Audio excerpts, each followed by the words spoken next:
Not quite so long ago, and not so far away, near the 7th town across the 7th river, there was a beautiful forest, where high above the baby birds chirped happily, safe in their nests, while on the forest floor below the animals ran happy and free. It was wonderful, all because the forest was kept perfectly in order by 7 clever and thoughtful young boys. Every day the 7 boys would clean the forest and make it fresh. And here they are. First there was Cubby, who was like a small bear. And then there was Big Basil, who was huge. Well, for a boy he was huge. And then Sonny, who took care of the plants and the animals. And Jacob, who was in charge of keeping order in the forest. Then Michael, who cared for the flowers. And then the Professor, who was the most intelligent. And then the 7th boy, Joseph Jr. So the 7 boys spent every day cheerfully working, protecting the forest greenery. They were such good boys because they really cared about the environment. But then one evening they came back to their cabin and were surprised to find the door open. Yes, wide open. How could that be? Who could it be?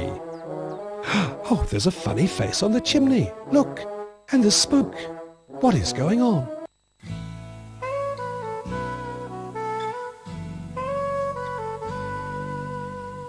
This is my song, I'll sing it now. The one of the mirror and the evil queen. Sparkling mirror, the truth you can see. Oh, say it please, who is more beautiful? She is so jealous, jealous of me. So very jealous, jealous of me. Show the miracle of beauty in the lake of your glass. Her heart so hard, it won't let me pass. She has chased me, hunted me, alone and crying in forests so dark. I know that you really care. Let me say our lives we can share. She is so jealous of me, so very jealous of me. It lives in her evil heart, unlike mine. She has chased me, hunted me, alone and crying in forests so dark. I know that you really care. Let me stay, our lives we can share.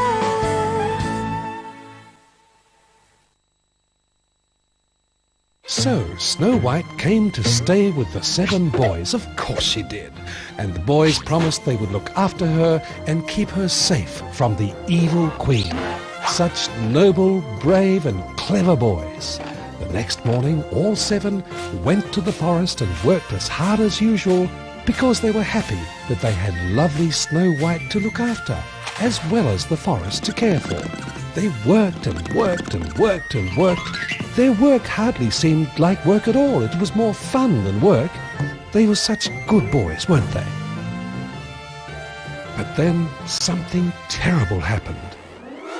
The wicked queen disguised herself as an ugly old hag and gave Snow White a poisoned apple. The poor girl took one bite and fell down unconscious, fast asleep, possibly forever. And when the 7 boys came home that night and found her unconscious, they were overcome with grief, so sad. They didn't know what to do and sat around crying. It was just awful. No more Snow White to meet them and smile her lovely smile at them or sing her lovely songs. Never, ever, ever again. The 7 boys cried all night long, their young hearts almost bursting with sorrow. Was there no way to break the spell the wicked queen had cast on Snow White? Was there no hope? But suddenly, something happened. Something quite incredible. Look, there in the distance, a cloud of dust. Could it be that a miracle was about to take place? That a Prince Charming on a noble horse would come to save Snow White? But was this really Prince Charming? Yes, it was. Hooray! When he saw Snow White, he gave her a soft, loving kiss. And, well, the result was unbelievably beautiful and simply magical in every way. And you know what happened next. Yes, the 7 clever boys and Snow White and Prince Charming all lived happily ever after, and even after that. And all of them worked together to keep the forest cleaner and greener than ever before. Wasn't that nice? And that is the end of the story about Snow White and the 7 clever boys.